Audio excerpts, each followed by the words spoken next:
Hi everyone, it's JL Rothstein here, author of the Heaven Sent series. My new book, Atonement, is out now. You can check it out on Amazon or on my website at jlrothstein.com.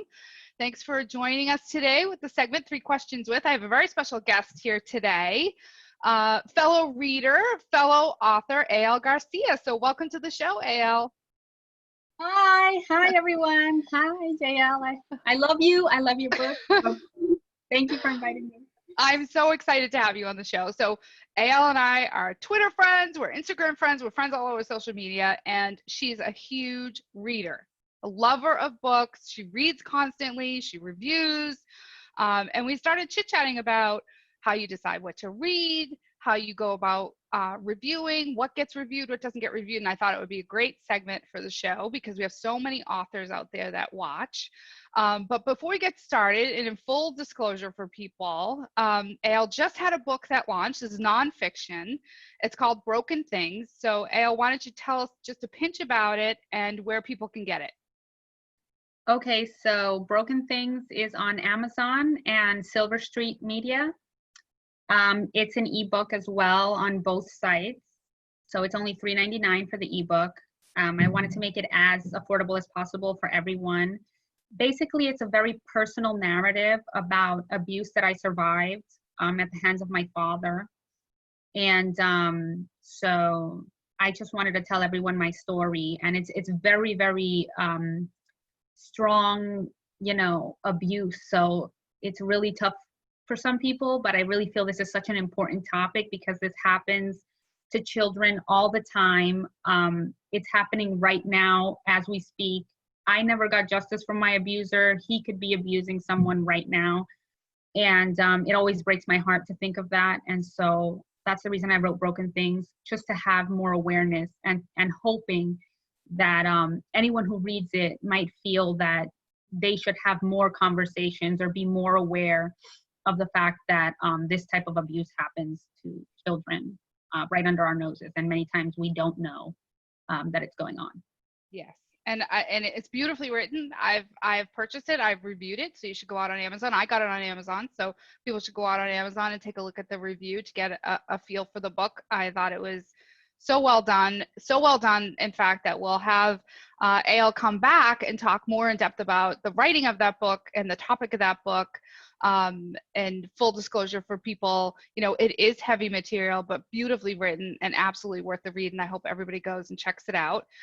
For today, though, we're going to talk about reading, which is something that I think every author at heart is a reader. So first question for you, Al, is how do you pick the genre of something that you want to read? Do you only read in one genre or do you read everything? Okay, so I read everything. I'm obsessed with everything.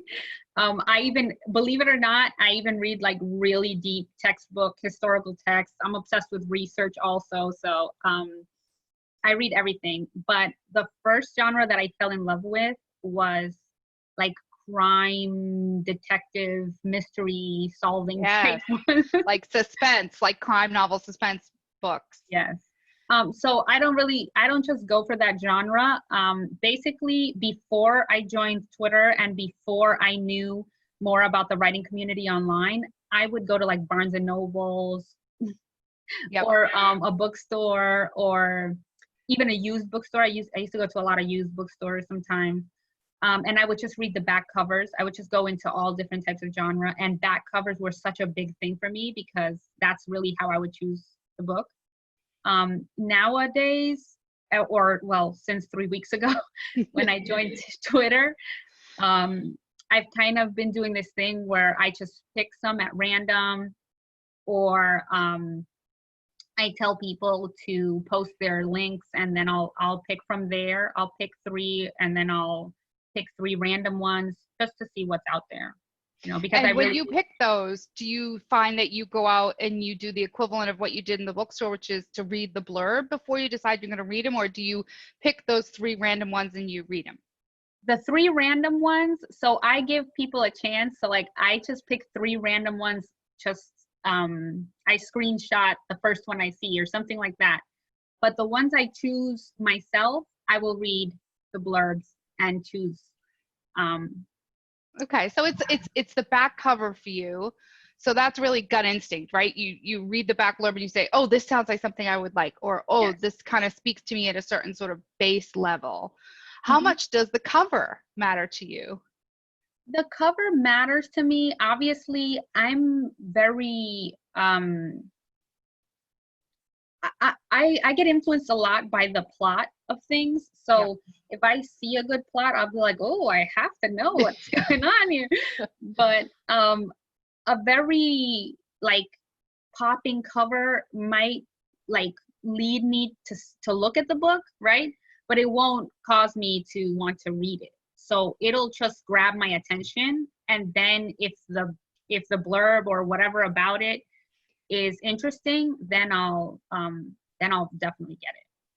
So it's very interesting because as authors, we sort of have such pains, right, about what's the cover, like what am I putting on the cover, and you come to realize later that it's great for getting the reader's attention, but if the back cover isn't great, if it isn't well done, the reader's putting the Right. book down no matter what the front cover looks like. And Well, at least for me, if I don't see like if I don't really if the if it's description kind of doesn't pique my interest, yeah, then yeah. I'll kind of be like, let me see what else there is. Well, it's just an interesting thing that we go through as authors. We put so much on this front cover, but you almost as an author have to put that much effort into the back cover because you could very easily lose them. You've drawn them over, but they're going to Yeah. flip the book over, or they're going to look at that thumbnail and read the blurb, and if it's not very good, they're going to put it back down. And as a self-published author, you control the content on the back cover, Hmm. but as a published author, you're most likely not the one that even writes that, which is just amazing. That Oh, your readers are basing something off of the back cover that you may or may not have contributed to at all. It's just a completely different skill set, which I think to a lot of people is nerve-wracking and stressful, myself included. I must have spent more time editing the back cover than I did on some of the it was chapters because good. it It was just so really. stressful. Well, don't say that too loud because my husband had a lot to do with the back cover, and we're not going to give him any credit here today. So we're just gonna leave that out there in the universe, even though everyone's watching. Okay, so how influenced are you by book reviewers? There's a lot of book reviewers on Instagram and on Twitter. There's blogs. There's quote unquote book reviewers that are out on Goodreads, that label themselves as somebody who reads a lot of books and reviews. So how influenced are you by book reviewers? Well, before, since most of my experience was going directly to a bookstore, I was not really seeing reviews. Now, if I happen to see a review on Facebook or something, I might say to myself, "Ooh, let me see if I can Yeah. find that book." Yeah. Um, but now, where I'm in the writing community now, I do look at reviews. So if someone posts a review on their Twitter, I will look at that review and read it just like the back of like the back cover of the book, and reading that review will tell me, ooh, that seems interesting, and then I might be really interested in the book. What about a bad review? So if somebody's got like a 2 or 3, but you liked the back cover, you turned off by bad reviews? I mean, if I saw the back cover and if I already saw it and I wanted to read it, I wouldn't be influenced by a bad review. Um, but if the first thing I see is a bad review when I'm looking for stuff, I might be a little, I might be a little put off, maybe. It all depends because everyone likes different things. And I think I would have to look at many reviews. If I saw one review, I might look at, what are the Yeah. other 10 reviews of this book? And then say to myself, okay, maybe that one person didn't like it for some reason, but all these other people liked it. Yeah. If there's just a bunch of bad reviews, then I might, yeah, I might be like, okay, I don't know. Yeah, you're only human, right? If everyone's hating on it, you're thinking, oh, it must be bad. What about no reviews? Like the person doesn't have any reviews at all. Do you even notice that? No, that doesn't faze me. Okay. I just think, okay, well, let me base my opinion off of the back cover. Okay. Because it's funny how we are almost neurotic about reviews in the author world. And because you're part of that out on Twitter, and how we're always talking about how can we get more, I don't have any, or I don't have enough of this number. And we're almost sort of crazed about it. And I've always wondered, does it really matter? Because I know for myself, I didn't pay as much attention to reviews as I do now that I have a book out. But like before I had a book out, it was like, somebody had a review. I never really looked at the star count. I never really went through and read them. I was just like, whatever, it has reviews, does it? Oh, if somebody said to me, there's no reviews for that book, I'd be like, oh, there isn't? Like, I don't know that I would have noticed it. Before joining the writing community, I didn't think about it. It's our fault. It's not, we've ruined you. We've ruined you as a reader. That's what we've gone and done. It's good to know. Do you belong to any sort of Facebook groups or any of the reader reviewer community, like on Goodreads or BookBub? No, I joined BookBub. No, sorry, not BookBub. I joined Goodreads just so I could leave some reviews, just because I noticed in the writing community that you guys appreciate reviews. Yeah. And so I said, oh, you know what? If that's a way to support any other author and it's free to do, why wouldn't I? I really feel like literature kind of saved my life. Just being able to delve into another world and read about it and picture things and imagine myself in there instead of the life I was living, really helped me get through so many days. And so I just appreciate people who are writers. So I try to support as much as I can. If you guys like reviews, I'll give a review. You're so nice. You're too nice. You're so nice. Yeah, I mean, it's just fascinating. I think the whole topic of reviews and how it's everywhere. Like every day, someone's talking about it to some extent, and maybe we're overstressing in something that we shouldn't necessarily stress on. So, how long will you read a book if you're not enjoying it? Are you somebody that will read it all the way through and just tell yourself it's gonna get better, or do you say I can't do it and then put it down and you move on? No, I have to read it all the way through. There's no way I'm cutting the story in half. Like, I just can't, because so even if it's bad, even if you're not enjoying it, you're going to plow through and you're going to get all the way to that end of the book. Yeah, because then I'll be thinking about it for the rest of my life. Like, what happened at the end of that book? It'd just be a half-stuck story in your brain. You have to get through the rest of it. I think I would dream about it. I'd be like, oh, God. Oh, my goodness. So how do you decide what you're going to review? Do you review every book that you read? Well, like I said, I just started reviewing because I know in the writing community appreciate it as support for another writer.